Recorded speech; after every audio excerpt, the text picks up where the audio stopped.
Hello, bienvenue sur Crypto Zero. Alors, vous m'avez beaucoup sollicité pour que je teste le fameux Swissborg que je connaissais pas. Et voilà mon fameux verdict. Et malgré mes appréhensions, au final, c'est une excellente application et je suis très surpris. Et je vais évidemment expliquer les pourquoi. Et pour toute personne qui veut holder ou pour ceux qui arrivent sur les crypto-marchés, c'est tout simplement l'application que je recommande. Les seules personnes à qui je ne recommanderais peut-être pas l'application, c'est pour ceux qui font réellement du trading parce qu'elle n'est pas faite pour ça. En revanche, malgré tout, pour certains traders intéressés, ça peut être intéressant au moins pour récupérer du CHSB, donc la crypto de Swissborg. Pourquoi je dis ça? Parce que vu que Swissborg commence vraiment à préparer un certain nombre de choses, il est fort possible que cette monnaie explose et pump régulièrement. En revanche, pour ceux qui arrivent sur le marché ou pour ceux qui hold, cette application me paraît vraiment indispensable. Mais vraiment, hein.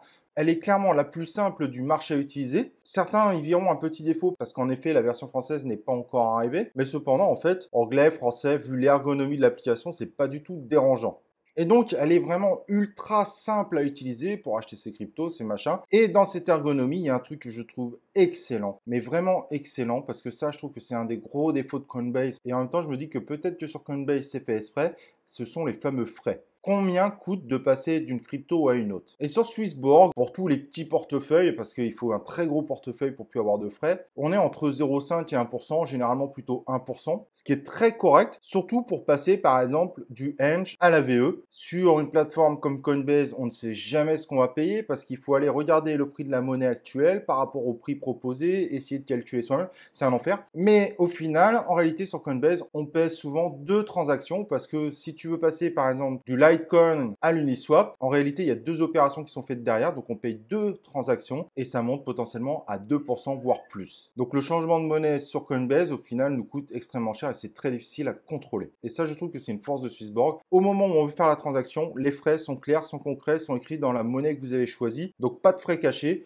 Ça confirme le pourcentage parce qu'il y a une liste qui est très facile à trouver sur Swissborg, ça pareil excellent, vous savez exactement combien vous pouvez payer en frais. Il n'y a pas une doc complète à lire et à chaque fois, il s'avère que c'est exactement les frais qu'on paye et de façon transparente. Vous avez un petit récap que vous pouvez voir là qui vous montre les frais que vous allez payer si vous validez la transaction. Donc excellent, gros point positif pour Swissborg et c'est une des raisons qui me dit que c'est l'application qui est indispensable pour tous les holders, même si vous avez Coinbase. Alors pour info, si vous êtes intéressé par Swissborg, vous avez le lien en description. C'est un lien de parrainage et si vous déposez 50 € sur votre portefeuille Swissborg, on récupère vous et moi un ticket de grattage et on peut gagner entre 1 et 100 €. Je vous recommande vraiment d'installer l'application avec ce lien et de la tester. Alors, autre point assez particulier, sur Swissborg, on ne peut pas payer en carte bleue, mais en même temps, les paiements en carte bleue sont souvent surtaxés et sont pas du tout bonne affaire. Il y a juste une application en ce moment où il n'y a pas de frais, mais c'est temporaire et reste dans un concept de coût de marketing. Mais acheter de la crypto avec sa carte bleue, ça coûte généralement très cher sur les plateformes. Donc Swissborg est assez clair, pas de paiement en carte bleue, vous avez uniquement du transfert, que ce soit du transfert bancaire ou du transfert de crypto-monnaie. Si vous avez de la crypto-monnaie sur Coinbase, vous pouvez juste transférer. Mais si vous avez des difficultés, vous inquiétez pas, on peut en parler en commentaire ou sur le Discord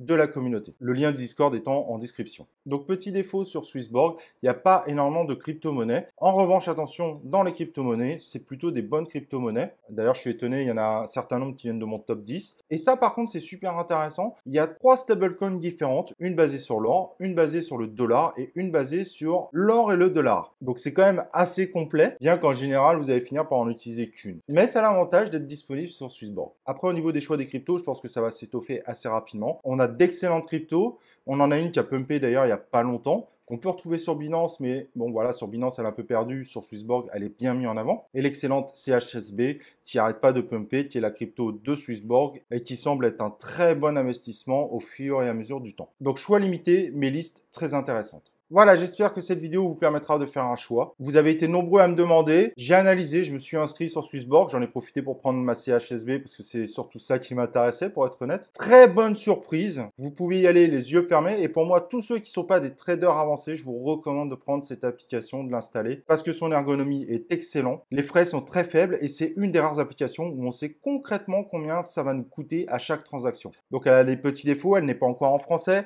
Il n'y a pas énormément de crypto-monnaies. Certains vont considérer que le fait de ne pas pouvoir acheter avec une carte bleue est un défaut. Moi, je pense que c'est une qualité, ça vous évite de payer des frais qui sont très élevés. Voilà, j'espère que cette vidéo vous aura permis de vous faire une idée de Swissborg. Et j'espère que j'ai répondu à l'ensemble des questions que vous aviez quand vous me demandiez de la tester. Cependant, s'il y a d'autres questions, vous avez la zone de commentaires, je me ferai un plaisir d'y répondre. Et nous, on se retrouve pour une prochaine vidéo de Crypto Zero.